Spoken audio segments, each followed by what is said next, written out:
Guys, mapapaalam ako sa inyo kasi pasensya na kayo kasi hindi ako makakapag-open mamaya ng Facebook mamaya. Hindi ko kayo matitignan mamaya.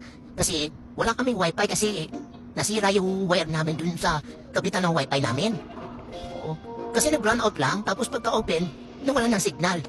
Oo. Pero pinala-out na ng asawa ko bago sabi daw po sabi ng office doon, sabi sa office doon ng Converge, pupunta daw sila bago daw magkaroon ng signal 2 to 3 days 2 to 3 days 2 to 3 days daw bago kami magkaroon ng signal. Kaya ngayon wala 2 to 3 days din ako hindi makakapag-open ng Facebook.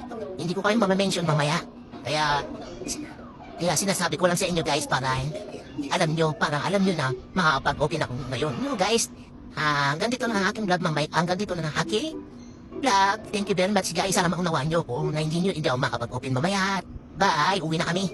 Wala na ako wifi doon kaya uwi na kami. Gabi na Gabi na yan guys. Mga 5:10 na. Hey guys, bye!